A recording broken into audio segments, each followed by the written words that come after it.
Good evening. I'm Hope Preston, and welcome to the Washington County Master Garden monthly meeting. Our presentation tonight, you can see, is Harnessing Nature, Effective Biological Control Strategies for Master Gardeners, presented to us by Paola Sotelo-Cardona, who is a specialist in IPM, Integrated Pest Management. She is an educator in that for the Oregon Integrated Pest Management Center as part of Oregon State University. She specializes in entomology, plant protection, integrated pest management, and agroecology. I think we are very fortunate to have her this evening, somebody who specializes in organizing and conducting educational events related to IPM.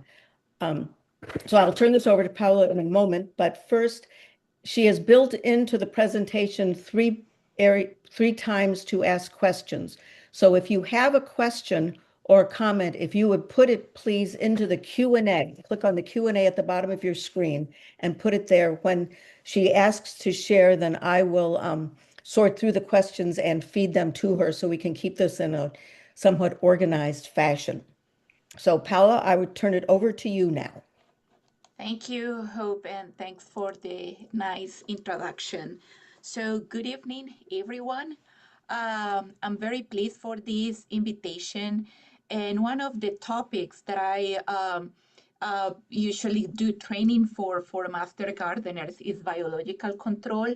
Although I also have trained previously in entomology 101, covering the modules for master gardeners and integrate pest management.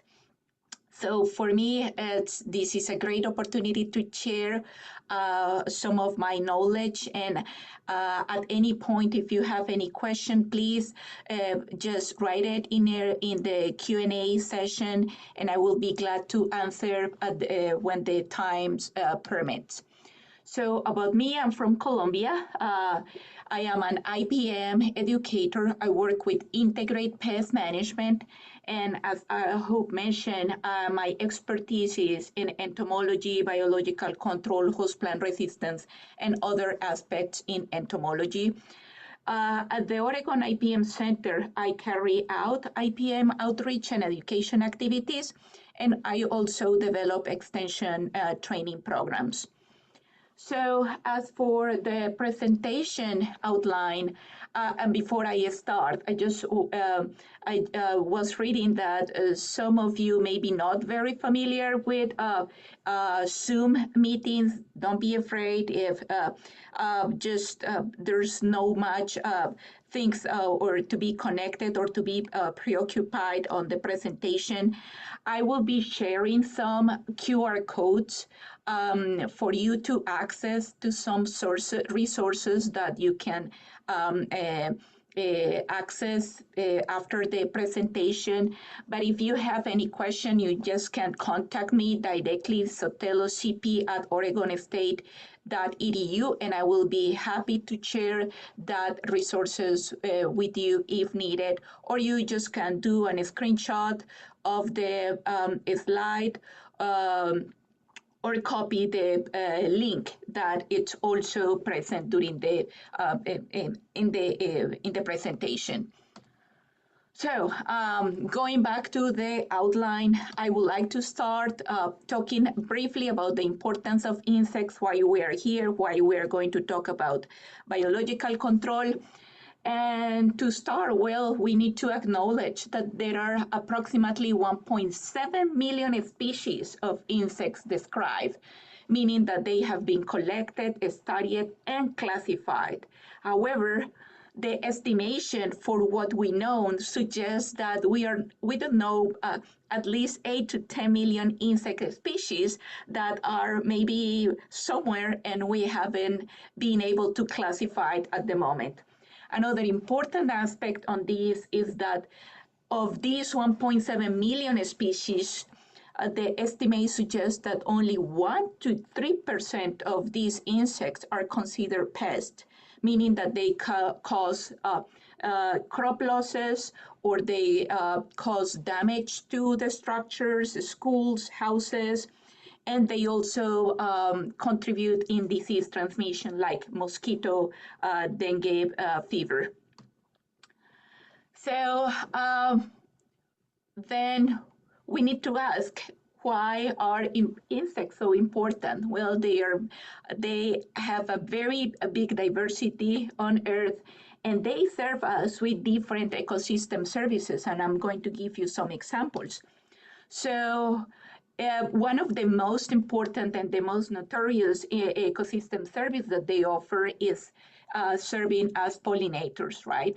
They added a revenue to crop production from of that is estimated to be $18 billion only in the United States, and they are needed when we give me 1 second. I remove this here. Uh, so we relied on pollinators to produce more than 100 US grown crops. We're talking about fruits and nuts, including almonds, apples, blueberries, melons, strawberries, as well as a diverse range of vegetables. Cucumbers, squash, tomatoes, anything that is cross-pollinated, we need pollinators, and most of these are insects.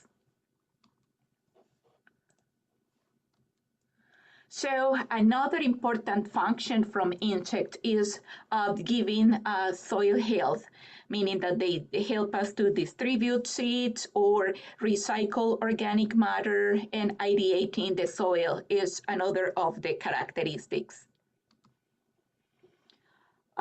We have another ecosystem service that is very important, and this is quite a new example for the Pacific Northwest. And if you can tell me in the chat if you are familiar with this system. This is an insect called the black soldier fly. We call it BSF. And there is a fertilizer production plant here in McMinnville in Oregon. So we have this example right in our doorstep. They uses, so what the black soldier fly is, the company or this project use food waste that is coming from any organic food waste. They feed the larvae or the insects with these food waste, organic food waste, and they start processing or composting these in less than 14 days. So Chapul Farms is collecting different outputs or subproducts from this exercise, and is dry larvae that is later used as a high protein animal feed. But also they are having another subproduct, as I mentioned before, the fertilizer. So it's a microbial-rich soil fertilizer that is used to increase soil health. If you want to learn more about this project that is happening in the Oregon, feel free to learn more about Chapul Farms. And this is very important because if it is one of the very few examples of the use of black soldier fly in the region. Another ecosystem service is the use of insects as source of food. I know that maybe a lot of you are going to be challenged by this picture, and this demonstrates something that we call it entomophagy, right? Its practice is eating insects, and is very popular in Asia, Africa, and Latin American countries, where the insects serve as a supplement on diets on more than 2 million people. And this is something very common in that countries. So the last ecosystem services that I want to mention, and the ones that brought us here today, is the biological control aspects. This is using natural enemies or beneficial insects to control pest problems or any other problems, as I'm going to explain later. So briefly, I have mentioned about the importance of insects. Again, feel free to start asking questions if you have anything that is pressing on your mind that you want to ask. And we will have the time to discuss about that. Now we are moving into the biological control fundamentals. So biological control as ecosystem service is defined as the use of natural enemies, and by natural enemies, I'm referring to the use of predators, parasitoids, and or pathogens. These are going to help us reduce the population of pest organisms to levels that are acceptable for us. And this is considered an approach within the IPM strategy and is an alternative to the use of chemical pesticides. So for integrate pest management, this is key because we have another options instead of continuously using pesticides without, in an irrational way, sometimes just calendar based. So that is not the point. The point is to use any alternatives that help us to control insects or pests within this integrate pest management approach. There are, if you revise your modules on master gardeners, you can see that there are 3 types of biological control. We call it classical, the first one. The second is augmentative. And the third one is called conservation biological control. I'm going to walk you through these 3 types very briefly. So the first one is the classical biological control. This is known as it happens when we introduce a natural enemy that is not here, right? It comes from the native habitat, from a native habitat to a new location where this pest has become invasive. So we have the typical example in the entomological books is the Bedalia beetle. The Bedalia beetle was first introduced from Australia in 80s, 90s, right? And it effectively controlled the cottony cushion scale. They call it the bug that saved California, the citrus industry. So this is a typical example of the Bedalia beetle. It did not exist in the US, but you have the cottony cushion scale problem, and they found that in the native habitat, they have these scales had this type of control. So they imported the biological control, and that is why it's called classical biological control. The second type of biological control is called augmentative. In this case, the natural enemies exist in the area where we want to do releases. But in this case, we are supplementing these existing natural enemies. And there are typically 2 approaches. We can do a first release that is inoculative, when we have small releases that happen very early in the season, and we want to establish a proper control over time, right? So inoculative is a small early season. But then we have another approach that is called the inundative approach, and is when things get wrong with a pest and we need to act right away. So these are very large amount of natural enemies, immediate releases for rapid pest suppression.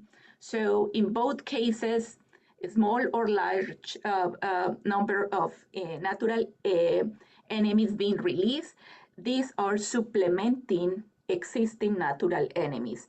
Example of this is what happens usually in greenhouses, where you have the release of predatory mites in this nursery or control conditions.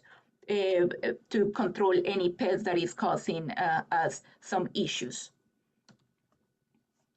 The third type of biological control is called conservation biological control. In this case, this is more towards the modification of agronomical practices. So we want to integrate beneficial insects back into the crop systems. And how can we do that? Then if we take care of natural enemies by offering additional food sources, using cover crops, or reducing pesticide use, or providing suitable habitat, we are allowing the beneficial insects in that habitat to thrive. So the most common example is using flower strips to attract and sustain the pollinators and predators. And here it's very important to consider that even the natural enemies has some activities in orchards, for example. So you don't expect to find all natural enemies at all times in the orchards. So this is an example.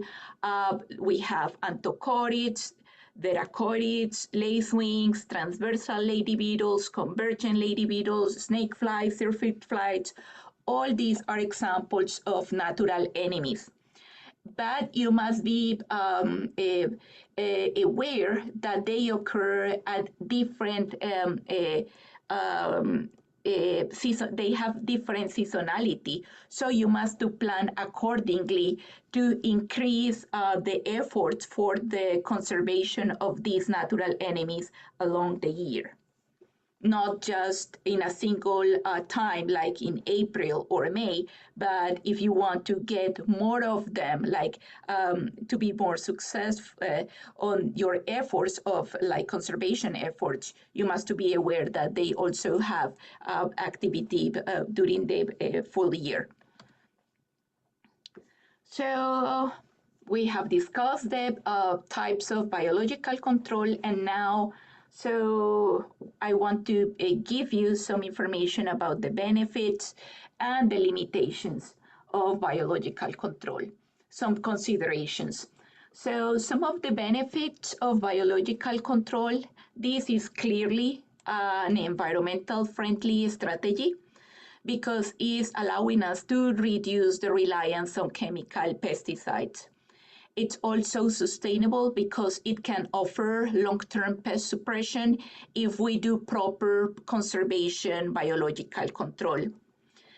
It doesn't, it is cost effective once it is established, and because they don't necessarily require a further input unless you are doing inoculative biological control where you have to do massive releases. But in general, they are a cost-effective strategy. However, there are some limitations to biological control that we need to consider as well. This is a time-consuming strategy, and natural enemies are living organisms, and it may take years to learn the biology, the diets, what they like, what is the type of shelter they like, what are the food sources they prefer, and these efforts may be time consuming. Another thing is that you don't know if your efforts in biological control are going to be successful, if you are having some issues with climatic conditions, temperature, rainfall, humidity, anything that is unpredictable that may cause some barriers in the use of biological control. And another limitation is that you require expertise. This means that you need to have a proper identification of insect pests and what are the main natural enemies that can be used to control that insect pest. what is the timing of the natural enemy, what is the timing of the insect pest, and you have to continue having a proper monitoring to see the populations of both pest and natural enemies to see if they are if natural enemies are thriving and are helping in controlling the insect pest populations. So I know this is very quick. We have been 20 minutes in this talk, but I would like to get information from Hope if there are any questions you have at this moment. So the first question that came in is Barry has a large number of brown marmorated stink bugs inside his house. Do you have any thoughts on how to fix that? Uh, the it, you mean that there is structures that have brown marmoret? So brown marmorated stink bugs have become Yes, a problem here, yes. and he's actually got them inside his house. Well, and that is not the only pest that may can cause that type of problem because they like to overwinter as adults.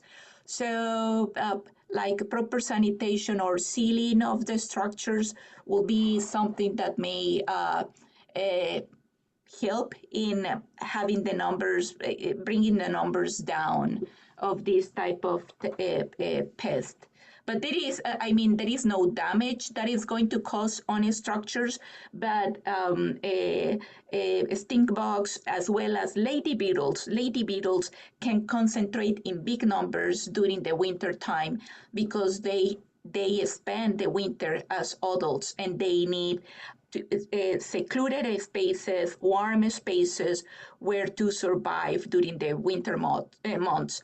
So if you don't have a good seal structure, you may find not only these stink bugs, but maybe other insects that need shelter to spend the winter. Okay. And here's a question from Karen Anderson. She says, do you have information on using banker plant systems along with beneficials in the control of pests in greenhouses? I don't know what banker plant system is, so you might explain that for starters. The bunker systems is some plants that they can use as a refugee, yeah, and as an additional food source when they want to establish natural enemies in the greenhouse under controlled conditions. In this particular presentation, I don't have specific examples, but I can get information for you from what is happening in the nurseries program here at OSU. So you can send me an email, and I will be glad to provide you with specific information. Okay. And Stephanie had a question about, is the presentation going to be on the extension website? Stephanie, we will answer that. We will give you directions where to find it at the end of the webinar for everybody. Okay, Okay, great. so I think that does it. Paolo, if you want to continue. Yes.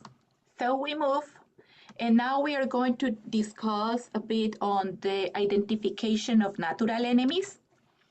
So, just to recap, there are different categories of biological control, as I mentioned at the beginning of the presentation.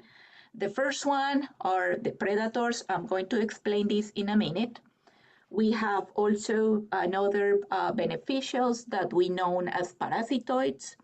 There are another beneficials, entomopathogens or microbials, and I'm going to give you examples of all these in a minute.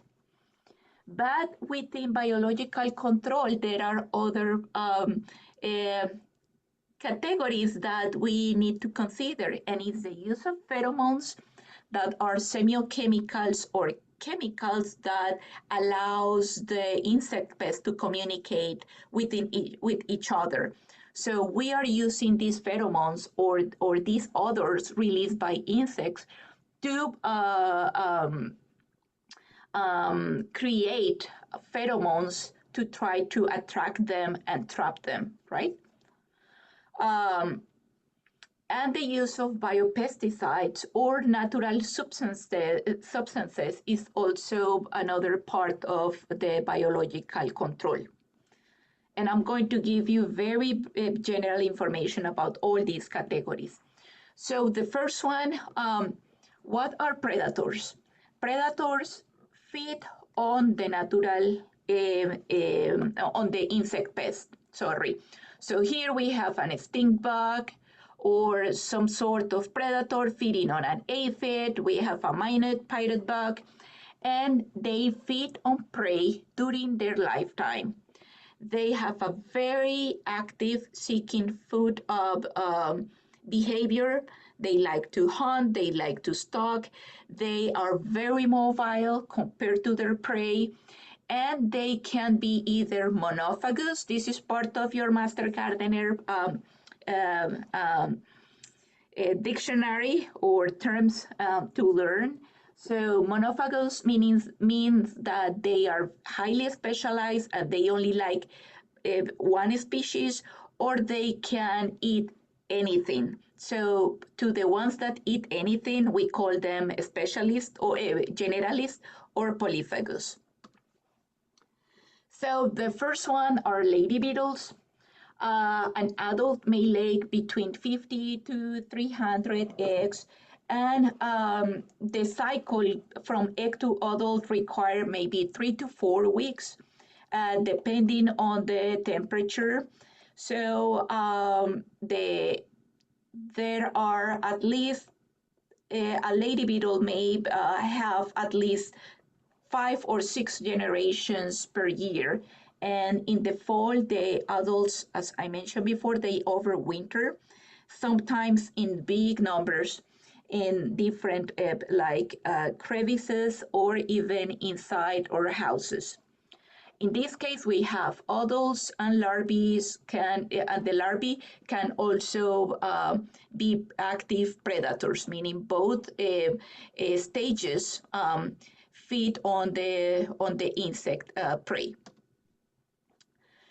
Lacewings, we have green and brown, and these are also another example of good predators. Larvae and adults are both active feeders on the soft insect bodies. They overwinter as pupa as well, and they emerge in spring.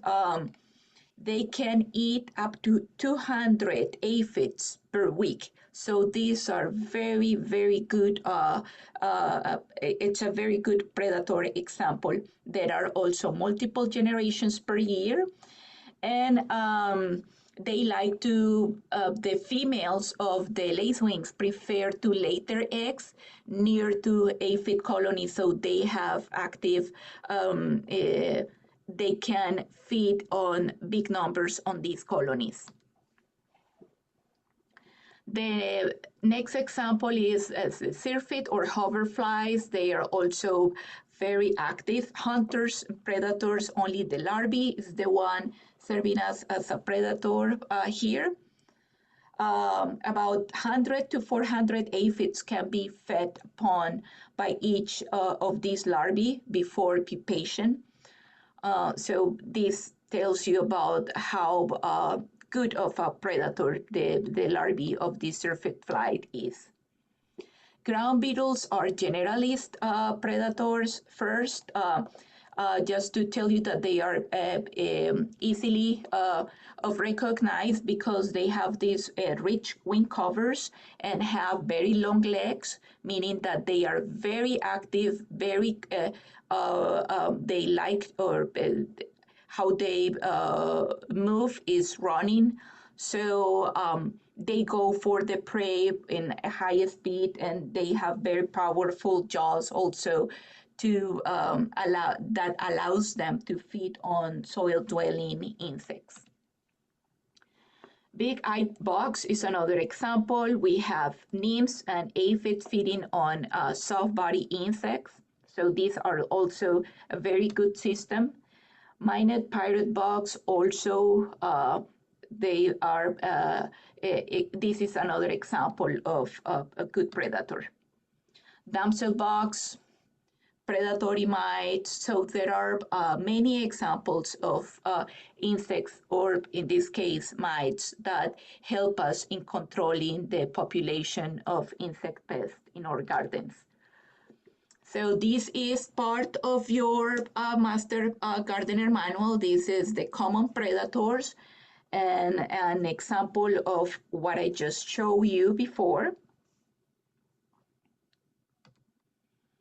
And the pest control are usually by the predators are usually soft body insects, aphid, leaf hoppers, plant bugs, spider mites, thrips, mealybugs. So anything that is causing damage in greenhouses or in our gardens are easily controlled by the predators I just mentioned.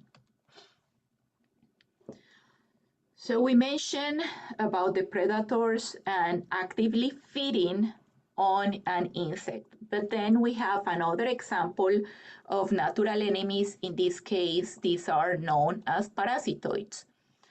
The difference is that parasitoids do not feed on the insect, but they develop inside the host and cause the host to die.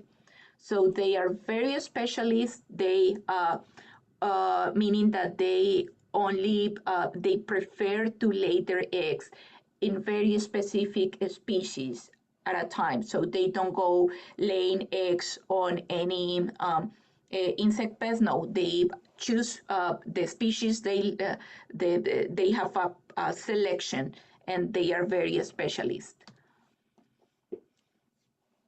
So this is how parasitoids, and this is one of the QRs that I mentioned. If you want to get access to this picture, you can just screenshot this slide or take a picture and access the QR later.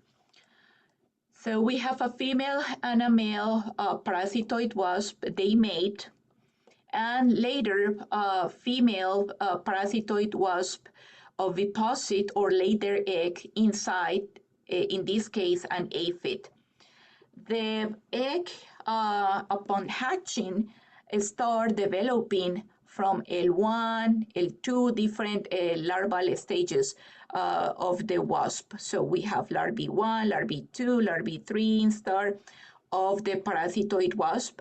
And at the same time, because it's feeding from all the content on the aphid, it kills the aphid at some point. And this is now a dead aphid that we call it a mummy. Once the wasp is completely developed, it makes a hole on the aphid, on the carcass or the exoskeleton of the aphid, and it emerges as a full developed wasp, and it is ready to mate again and start the process all over again. So if you go to a garden and you find something like this, so here is the picture of the parasitoid wasp parasitizing this aphid. If you see something like this, with these mummies, dead aphids with a hole, means that the adult wasp had emerged, and you are seeing parasitoids acting in your garden. So this is a very good example of parasitism. This is a very classical example, and maybe you have seen this before. Cotesia congregata is one parasitoid wasp, and so we have to go here. The eggs are laid into the caterpillar body, and after hatching, they feed inside. They go to the inside of the caterpillar and start developing. Once the larvae has grown enough and has developed enough, then it goes outside and makes a hole and goes outside of the skin of the caterpillar and start spinning a cocoon, a protective cocoon, where they are going to spend the rest of the development here growing and before becoming an adult wasp. So this is very common. This is a very nice example of how to control the tomato hornworm by Cotesia congregata. There are different examples of parasitoids. We have tachinid or parasitoid flies, but usually what you see that is working are very tiny parasitic wasps that in this case are ichneumonids or braconids or chalcidids. So they are very tiny. You can see here by the size, 1/8 of an inch. And they are very specific, but some of the most common beneficial parasitoids in the Pacific Northwest. These are some of the examples of what you may expect to be controlled, some aphids, some cutworms or loopers, and that can be controlled by these parasitoids.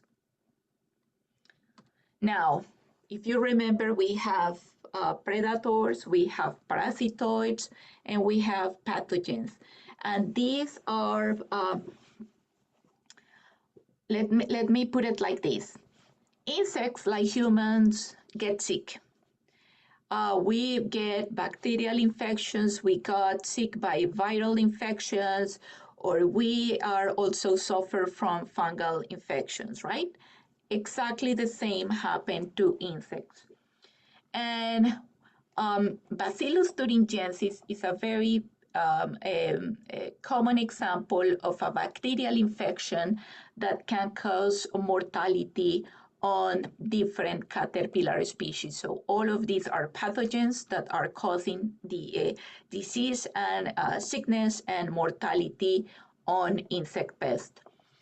Viral infection, and this is an example, the nuclear polyhydrosis virus is another example. We call it MPV of virus affecting different caterpillar species.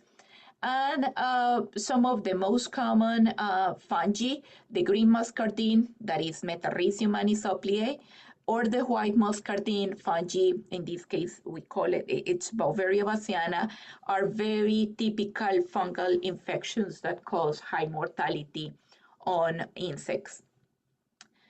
With these pathogens, bacteria, fungi, virus, and nematodes, a lot is happening because new biopesticides are being produced. So that can control moths or butterfly worms, or they can serve as in control diseases as well. So they come from all range of pathogens. Here, trichoderma, it's a type of fungi that help us to control diseases or also improve assimilation of nutrients. And so the point is that the market at the moment is not only for the development of chemical pesticides, but also the pesticides are looking into pathogens that cause high mortality of insects, and they are very specific to insects only.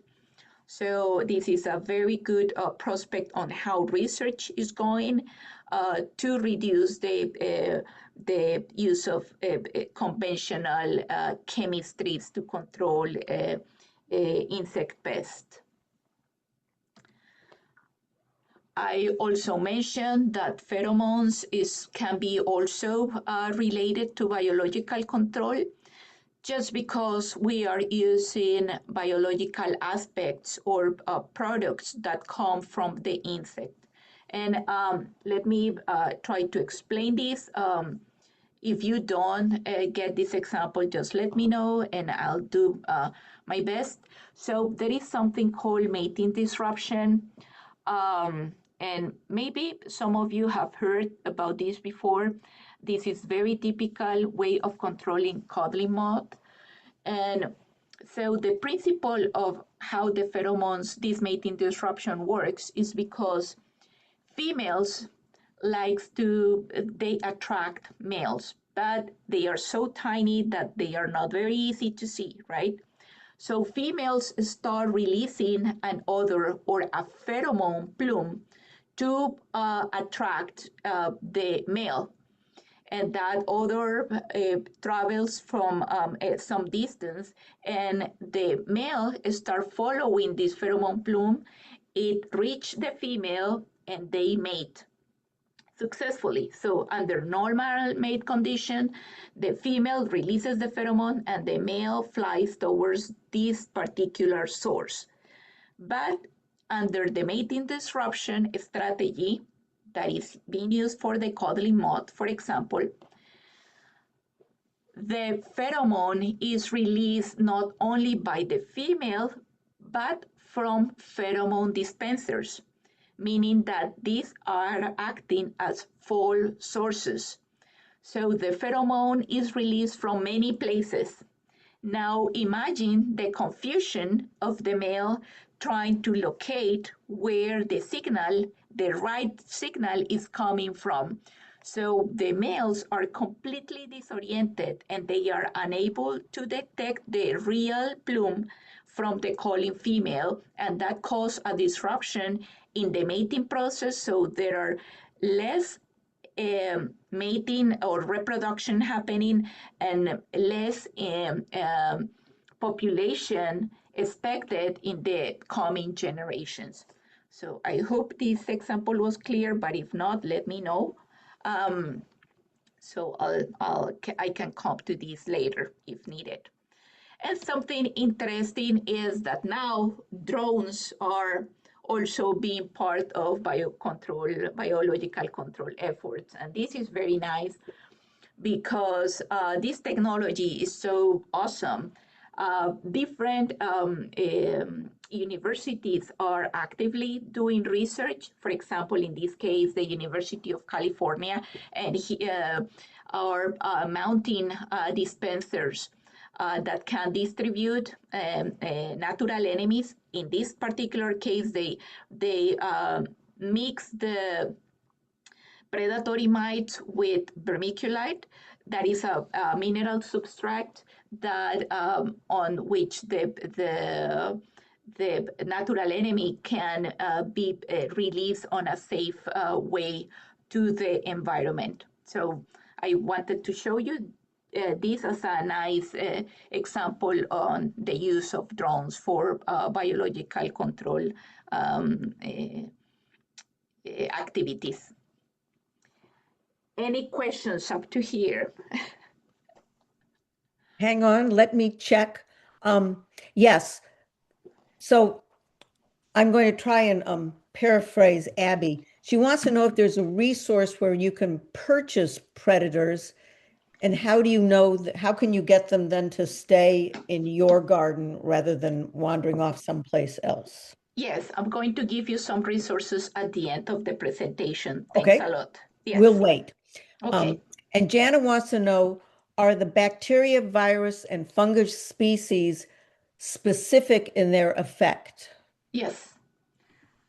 Yes, that's why they are so specific to the insects that it won't cause any damage to us. They're very specific. Okay. Mhm. And Hoyt asks, or says, interested to see Pseudomonas as a beneficial, mostly used to seeing it as a disease agent. And what is it used for? I will need to go back. Let me try to continue because Okay. Pseudomonas is something that I haven't worked with, but that was an aspect of the review process I was doing, and we can extend this to the discussion later on if we have time. But if Okay. not, send me the question, and I will be able to answer this person via email. Okay. Very good. Okay. So continuing on. Okay. Good. Some of biological control examples for the region. remember that, or this is just to let you know that um, biological control is not only controlling insects and mites, but also we can expect biological control happening to control weeds. So this is a differentiation I'm doing here because I'm going to show you some examples. First, I start with the control of damaging insects and mites. And we have, I think I have two or three examples here to give you. Biocontrol of the cereal leaf beetle, and this is a very new document released by the university. Dr. Darrell and Naknev had been active doing research on this, on the use of parasitoid wasp to control the cereal leaf beetle. This is an extension publication from OSU, so you can access this, or you can ask me later and I will be able to share this resource. So this beetle is an economic concern in the region. It attacks cereal grains, forage, grass seeds, other grasshopper species in the Pacific West. And there is a larval parasitoid that is actively being researched. It's called Tretasticus julis, and this seems to be offering a good biological control of the populations of these CLB beetles. The control is not achieved during the same season because the parasitoid larvae feed inside the larvae of this beetle, right? And it needs to have some time to destroy the insect during the pupation stage in the soil. So you are going to see a decrease on the population during the new summer population. Remember that this CLB or cereal leaf beetle has two generations. So if the parasitoids are acting on the first generation of beetles, you will be able to see a reduction on the second generation of the year. On this publication, I found that if you want to learn more about if you're having enough of this biocontrol in the field, you can send some larvae to the OSU Insect ID Clinic, and they will give you some instructions in how to collect the insects, these larvae, beetle larvae, and if 75%, they will give you an estimate during this contact with the OSU Insect ID Clinic. If 75% or more of the larvae that you sent is parasitized, meaning that no chemical control is needed, whereas if only from 40 to 74% of the larvae are parasitides, then you may need to apply some insecticide only on heavily infested areas. But this is very important because at least it's giving you some threshold and okay, wait, the population of parasitoids is high, so there's no need to apply any chemical. So this is something very positive. Maybe you recognize the second example too, the spotted wing Drosophila. It's giving berry and stone fruit growers some headaches. So these are very heavy, very large when you compare to other fruit flies, and they have a particular characteristic, and is the serrated ovipositor that pierces skin on both ripe and unripe fruit. And what is more damaging here is not only that they can lay multiple eggs on a single fruit, but they cause fruit to rot because of all the damage that they cause with this ovipositor. So a lot of fungi and a lot of bacteria are entering the both ripe and unripe fruit. ODA, Oregon Department of Agriculture, the USDA, ARS, Horticultural Crop Research Unit, and OSU are establishing breeding colonies for at least one biological control. In this case is Ganaspis chimorum, similar to the one that I'm showing you here, because the spotted wing Drosophila have two parasitoid wasps that can be used. But more control is happening with at least one of these parasitic wasps that were both discovered in Japan, where that is the native range of the spotted wing Drosophila. So this is figure that show you both the life cycle of Drosophila susukii and the life cycle of one of the parasitic wasp. So we have females with the ovipositor locating the suitable fruit they like. They lay their eggs inside. The larvae start developing, and under normal conditions, so you have the females and males flies just emerging from the fruits. In this case, we have on the other side, we have the wasp are need to develop inside. So there is an ovipositor. If you see here, this parasitoid wasp, it has a very long ovipositor, and it finds a healthy maggot of the fruit fly and laid an egg inside.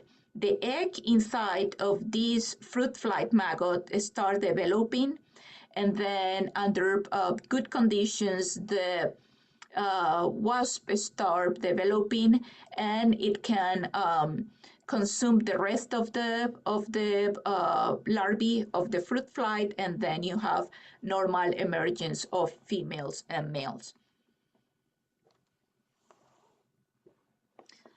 A third example is the brown marmorated stink bug, and it also has biological control here. This is an invasive bug in Oregon that caused a lot of damage in at least 100 different host plants, including hazelnuts, apples, pears, and beans, among others. The good news is that biological control occurs with this tiny wasp that is called the samurai wasp, Trisolcus japonicus. It's an egg parasitoid, so it only laid the female parasitoid wasp only laid their eggs in the stink bugs into or inside the parasitoid, the stink bug eggs. ODA has been releasing the samurai wasp since 2021, so this is just one of the ways that they are working for the biological control of this insect pest.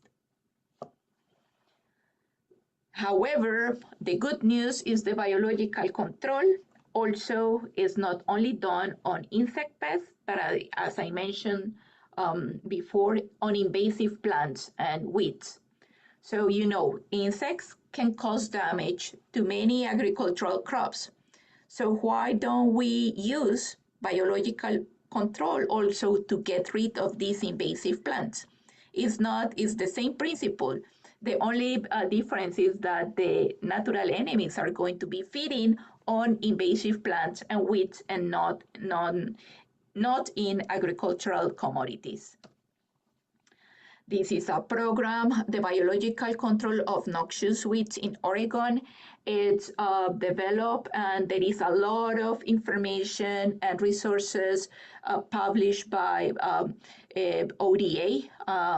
So you can get access on this QR, or just write the name of the brochure that will give you very complete information. And I brought a couple of examples only, like some of the most common. So we have the first weed is the tansy ragwort. This is toxic. This weed is toxic to cattle and horses, and it causes irreversible liver damage. But there are three biological controls. Look, that a seed head fly, a flea beetle, and a cinnabar moth that are being used and released for the control of this weed. You can get, as I mentioned before, you can get all documentation from ODA.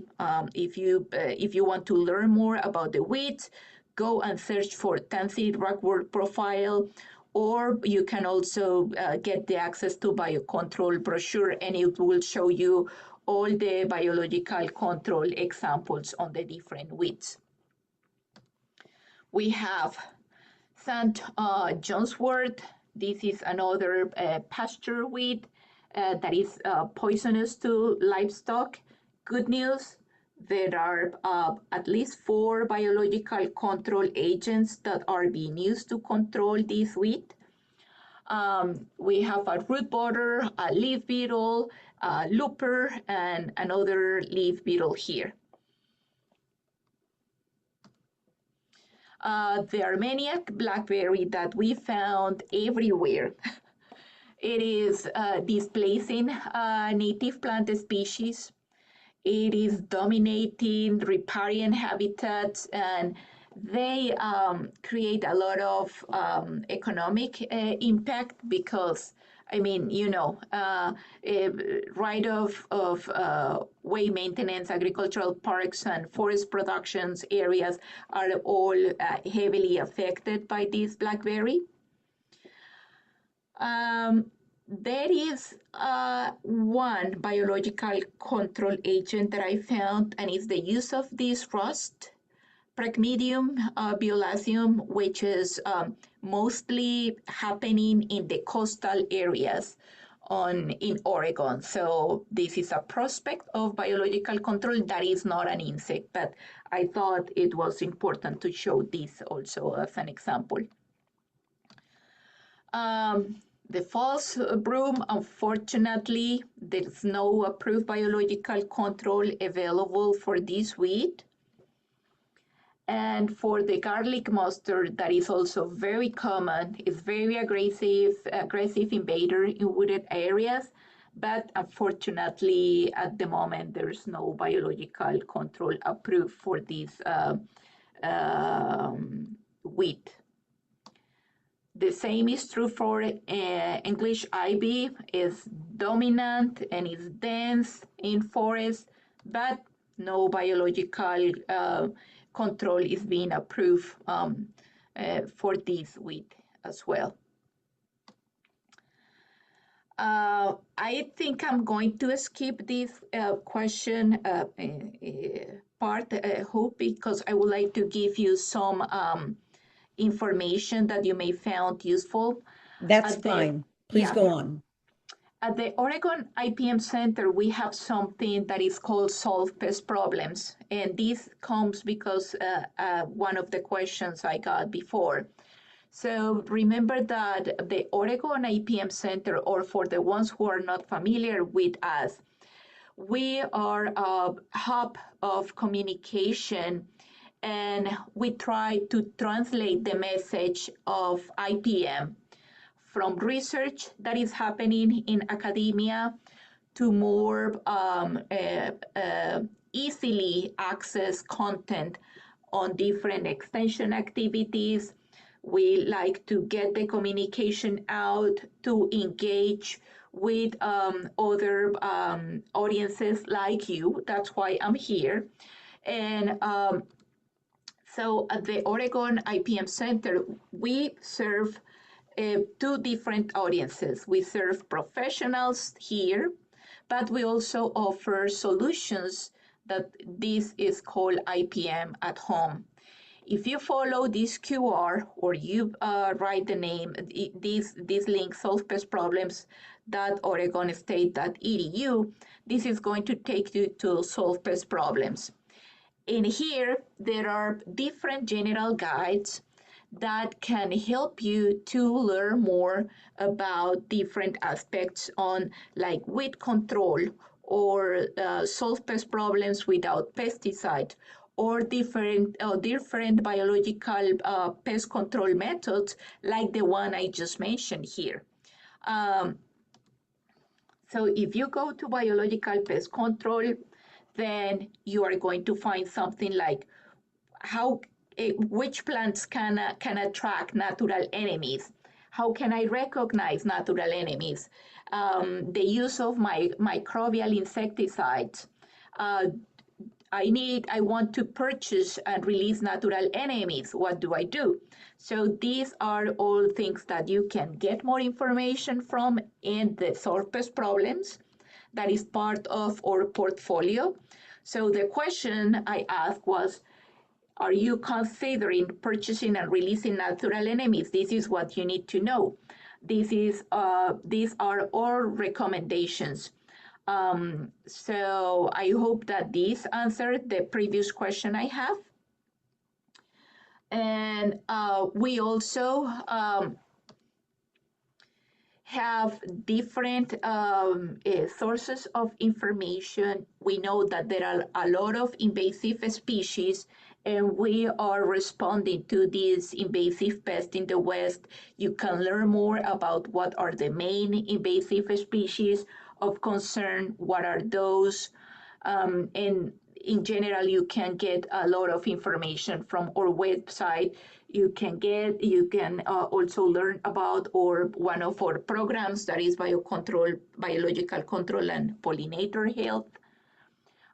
You can watch some of our videos in our YouTube platform as well. So there are plenty of resources if you want to learn more about what's happening in the Oregon IPM Center at OSU.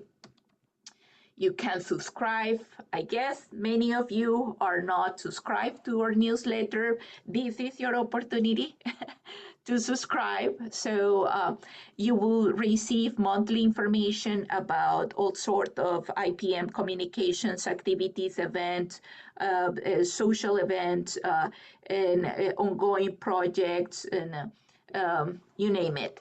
So feel free to get to subscribe on this.